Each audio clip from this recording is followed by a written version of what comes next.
Varicose veins కి సరైన చికిత్స కోసం సంప్రదించండి ఎవిస్ హాస్పిటల్. నమస్తే రమ్మగారు. నమస్తే జయ. విక్రమ బేతాళ కథలు ఏదైనా ఒక్కటి చెప్తారండి? పట్టువదలని విక్రమార్కుడు మళ్ళీ లోపలికి నడిచాడు, శవాన్ని భుజాన్ని వేసుకున్నాడు, నడుస్తున్నాడు. బేతాళుడు కథ చెప్తున్నాడు. ఏం చెప్పాడో చూద్దాం. పూర్వం ఒకప్పుడట కాళింగులకి చాళుక్యులకి యుద్ధం జరిగిందట. కళింగులు చాళుక్యులు ఓకే, మహాయుద్ధం జరిగింది. ఈ యుద్ధంలో చాళుక్యులు ఓడిపోయారు, కళింగులు గెలిచారు. ఉచిత IVF IUI కన్సల్టేషన్, ఉచిత అల్ట్రాసౌండ్ స్కాన్. 49 అంటే సంతానం, 49 అంటే సంతోషం. అయితే ఈ చాళుక్య కుటుంబాలలో ఒక మహాసేనుడని ఒక మంచి కుటుంబం వాళ్ళు చాలామంది చనిపోయారు. రాజులు రాజ్యం అంతా కోల్పోయారు. ఈయన రాజు కాదు కానీ మహావీరుడు, రాజ కుటుంబంలో కుటుంబం వాడు. ఈయన గ్రాండ్గా బతికినవాడు. చనిపోయాడు. ఆయనకు ఒక్క కూతురు. చనిపోతే ఆయన భార్య పేరు జాంబవతి. ఆవిడ భర్త స్థాయికి తగ్గకుండా తన దారిని తను జీవించేది. ఆయన చనిపోయినాక మరి ఏం చేస్తుంది? పిల్లని పెట్టుకుని ఉండేది. ఈ రాచనగర్ నుంచి కొంచెం అవతలకి ఎక్కడికో తరలి వెళ్ళిపోయారు వాళ్ళు. మరి వాళ్ళు వచ్చేసి చాళుక్యులు ఆక్యుపై చేసేసారు కదా. ఆస్తుల్లో దొరికినంత మటుకు ఉంచుకుని పిల్లతో సహా తరలి వెళ్ళిపోయింది. కానీ వాళ్ళ తాలూకు మర్యాదలు గొప్పలతనాలకి ఏమీ తగ్గకుండా జీవిస్తూ ఉండేది.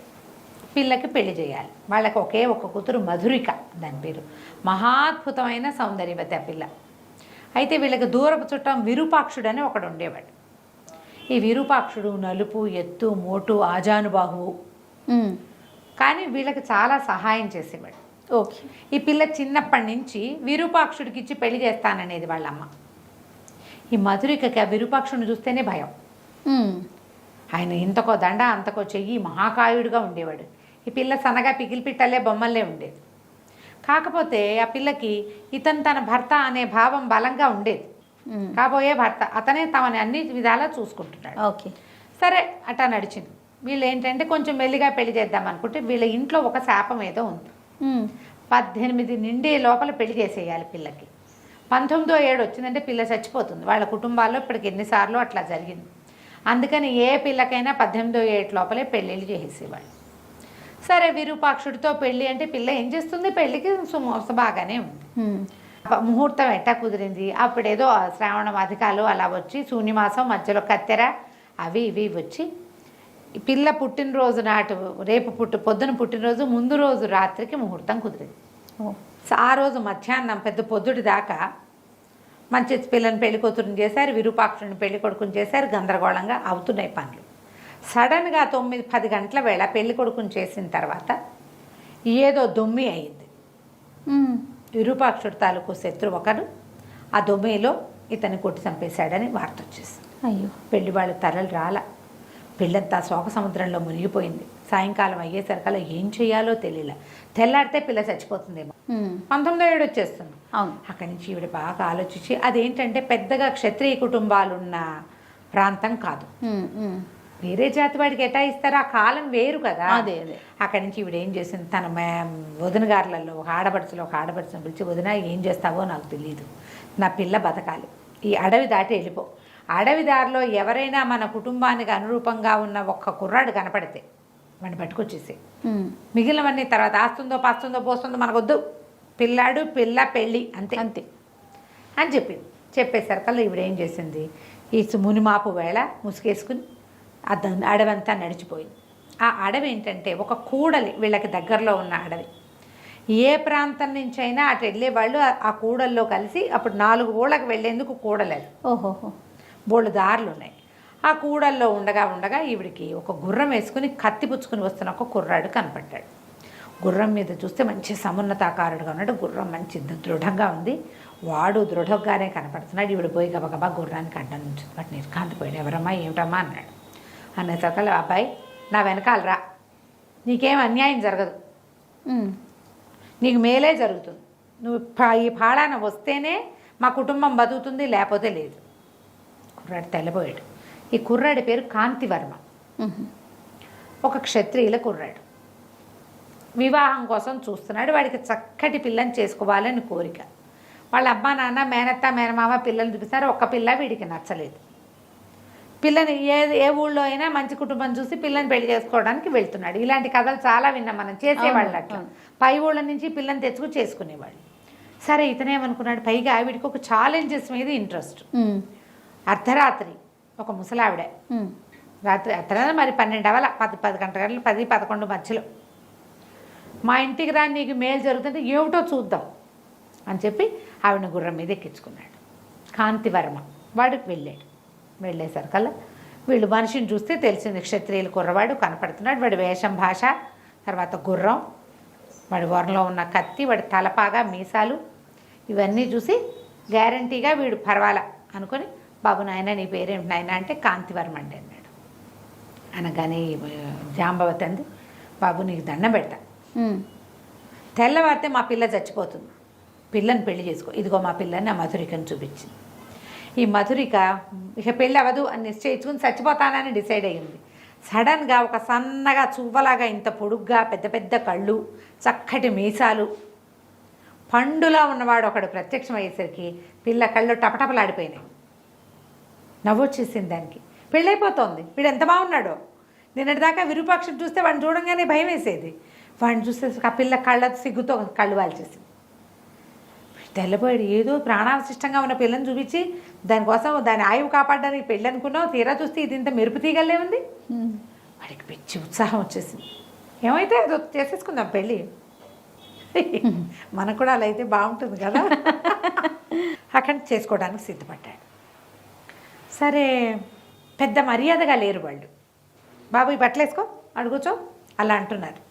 నాయనా బాబు బంగారు కొండ అంటలా, పెద్ద మర్యాదగా ఏం లేరు. వాడికి బాగా నచ్చింది ఆ పిల్లే. అది ఉండుండి వీడికేసి చూసి నవ్వుతుంది, సిగ్గుపడుతుంది, మెలకలు తిరిగిపోతుంది పిల్ల, అదేమో అందంగా ఉంది. పెద్ద క్షత్రియుల అబ్బాయి కొంచెం రాచరికంలో ఉన్నవాళ్ళే, వాళ్ళు రాజుకు దగ్గర బంధువులు. వీళ్ళు కొంచెం అయ్యా రండి కూర్చోండి అలాంటివి అలవాటు ఉన్నాయి వాడికి. ఆ పాప అనాలి, వీళ్ళు ఆ పంటల తుమ్మనేస్తున్నారు అన్నా కూడా ఈ పిల్ల మీద ఉన్న అట్రాక్షను వాడికి పెళ్లి చేసేసుకుందాం అనిపించేసింది. కూర్చోబెట్టేశారు. 11:30-12 అయ్యే లోపల వివాహం జరిగిపోయింది. ఈ పిల్ల ప్రాణాలకు వచ్చిన తిప్పలేం లేవు. అక్కడి నుంచి ఒక 2 గంటలు గడిచేసరికి వీళ్ళకి అర్థమైంది ఏంటంటే కాంతివర్మ కళింగుల పిల్లవాడు. అర్థమైపోయింది. కళింగులకి ఇస్తామా పిల్లని, వాళ్ళ వల్లే కదా మనం ఇట్లా అయిపోయాం, చెట్టుకోకళ్ళు పుట్టకోకళ్ళు. అక్కడి నుంచి ఈవిడ ఎవరెవరా, నువ్వు కళింగుల పిల్లాడు అని నాకేం తెలుసు, మాకు పెళ్ళి అయింది, మా పిల్ల బతికేసింది, నువ్వు నీ దారి నువ్వు, చచ్చినా మా పిల్లని నీతో పంపేది లేదు. పెళ్ళయింది, మా పిల్ల బతికింది, పెళ్ళైతే బతుకుతారు, బతికేసింది మా పిల్ల, ససేమిరా నేను చెయ్యను. అప్పుడు వీళ్ళకి ఏం తెలిసింది, ఈ అబ్బాయి వీళ్ళ నాన్న కుర్రాడి తండ్రి కళింగుల తరఫున యుద్ధం చేశాడు. మీ నాన్నే నా భర్తను చంపేశాడేమో, నా పిల్ల అనాథ అవడానికి కారణం మీ నాన్నే అయి ఉండొచ్చు, అటువంటి ఇంటికి నేనేటా పంపిస్తాను, నేను పంపను, పెళ్ళిగా కుదరదన్నాడు. ఇంతలో ఎవరి వాకిట్లో పెద్ద కలకలం, జనాలంతా చూస్తే కుర్రాడ ఒప్పుకోవట్లేదు. కాదండి నా దారిని నేను పోతుంటే మీరు పెళ్ళన్నారు, వివాహం అయ్యాక నా పెళ్ళాన్ని తీసుకెళ్ళకుండా నేను ఎందుకుంటాను, నాకు కుదరదు, పిల్లని నాతో పంపాల్సిందేనన్నాడు. ఇక వాకిట్లో కలకలం వస్తుంది. తీరా చూస్తే ఎవరో ఆజానుబాహు లోపలికి వస్తున్నాడు చీకట్లో. తీరా చూస్తే ఒంటి నిండా దెబ్బలు తగిలిన్నా అతను వచ్చేసాడు. అక్కడి నుంచి జాంబాజు గారు పరిగెత్తి, నాయన విరూప బతికే ఉన్నావా, అయ్యో పిల్లకి పెళ్లి చేసేసానరా, కళింగ దుర్మార్గుడికి ఇచ్చి చేసేసానరా నాయన, నా కొంప మునిపోయిందిరా అని ఏడవటం మొదలుపెట్టింది. ఆడన్నాడు, ఎవడరా నువ్వు, నా పెళ్ళాన్ని పెళ్లి చేసుకుంటావా, పట్టు నీ అంతు చూస్తానన్నాడు. తీరా చూస్తే ఇతని ఒంటి నిండా దెబ్బలు. కాంతివర్మ అన్నాడు, ఏం మాట్లాడతారండి, నేను పెళ్లి చేసుకోవటం ఏమిటి, నా దారిని నేను పోతున్నాను, ముసలావిడ వచ్చి నన్ను పిలుచుకొచ్చింది, నువ్వు చచ్చిపోయావనుకుని వీళ్ళు ఈ పిల్లనిచ్చి నాకు పెళ్లి చేశారు, ఇప్పుడు ఇది నా భార్య, వదిలేదే లేదు, ప్రసక్తి లేదు, నాకు కుదరదు, నేను నీ పెళ్ళాన్ని పెళ్లి చేసుకోవాలి, నా పెళ్ళాన్ని నేను పెళ్లి చేసుకున్నా అంటే విరూపాక్ష అన్నాడు, రా నాతో ఒక ద్వంద్వ యుద్ధం చెయ్యి, నీ అంతు చూస్తాను అనేసరికల్లా సరే నువ్వు స్వస్థత కావు, దెబ్బలు తగ్గించుకో, మన ఇద్దరం పోరాడదాం, ఎవరు పోరాడితే ఎవరు గెలిస్తే వాళ్ళదే మధురిక అనేసరికల్లా విరూపాక్ష ఒప్పుకోవాలి. అంటే 2 రోజులు నేను ఇక్కడ పోషిస్తామా మేము, 3 రోజులు నేను, నాకేమి నా బలానికి ఏమీ తక్కువ లేదు, ఏమైనా సరే నువ్వు నాతో యుద్ధం చేయవలసింది అనేసరికి మిగిలిన వాళ్ళంతా కాదంటానికి వీల్లేదు. అతను మరి తన భార్యను వదిలిపెట్టుకోవడానికి, వాగ్దత్తమైన భార్యను వదలటానికి వాడికి ఇష్టం లేదు, వివాహక్రతువు పూర్తయిన పెళ్ళాన్ని వదిలిపెట్టడానికి వీడికి ఇష్టం లేదు. సరే ఇద్దరు ఏం చేస్తారు, అదొక చిన్న ఇల్లు ప్రాంగణం కదా, ఖాళీ ప్రదేశం కోసం వెళ్ళారు అవతలకి యుద్ధానికి. మరి ద్వంద్వ యుద్ధం చేయాలి, కత్తి యుద్ధం. ఇద్దరు కలిసి ద్వంద్వ యుద్ధం చేశారు.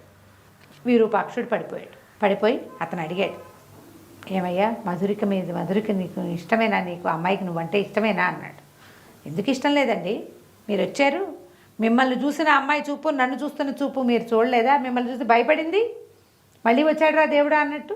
నాతో వివాహం అమ్మాయికి ఇష్టమే, అమ్మాయిని చూసే నేను పెళ్లి చేసుకున్నానండి అనేసరికి సరే అయితే పద వెళ్ళిపో, నువ్వు వెళ్ళి పెళ్లి వాళ్ళ ఇంట్లోకి అన్నాడు. విరూపాక్షుడు వెనకాల ఉండిపోతే ఈ కాంతివర్మ కత్తి పుచ్చుకుని వెళ్ళాడు మండపంలోకి. జాంబవతి గారు నిర్ఘాంతపోయింది. వీడు వచ్చాడంటే వాడు పడిపోయి చచ్చిపోయినట్టే కదా. తెల్ల మొహం పడిపోయింది. ఏం చేయాలో తెలియదు. ఇచ్చేయండి మా అమ్మాయిని, మీ అమ్మాయిని నాకు ఇచ్చేసేయండి అన్నాడు. అనేసరికి దాని ఉంది నాయన, పెళ్ళి అవ్వగానే ఎట్టా పంపిస్తాం పిల్లల్ని, 3 నిద్రలు అవ్వాలి, మనుగుడుపులు అవ్వాలి, పిల్లలకి ఏమైనా పసుపు కుంకుమ పెట్టి పంపిస్తామని. వెనకాల విరూపాక్షుడు నడిచి వచ్చాడు స్లోగా. అతన్ని చూశాక ఈవిడ మనసు సర్దుకుని తప్పకుండా ఆయన పిల్లల్ని పంపించేస్తాను, ఈ అమ్మాయి నీ భార్య అని అన్నది. ఇక్కడ దాకా చెప్పాడు భేదాళ్ళు. జాంబవతి భయపడిందా? ఏమైనా సరే వాడు చచ్చినా సరే నా పిల్లని నేను నీతో పంపను అని ఎందుకు అనలా. ఎందుకు పిల్లని పంపిస్తానని, నీ పిల్ల నీదేనని అతనికి చెప్పింది.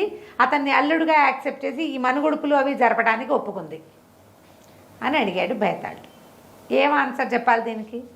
రాజుగారు వెంటనే చెప్పాడు, ఇది భయం కాదు. భయపడలేదు జాంబవతి, ఆమె తెలుసుకుంది కళింగులు క్రూరులని వాళ్ళ ఉద్దేశం. చాళుక్యులు కళింగులు యుద్ధం చేశారు. సహజంగా ఇద్దరు యుద్ధం చేస్తే ఒకళ్ళు ఓడిపోతారు. గెలిచిన వాడిని క్రూరుడుగా ప్రపంచం అభివర్ణిస్తుంది. అలాగే కదా, వాళ్ళు దుర్మార్గులు అనుకుంటాం.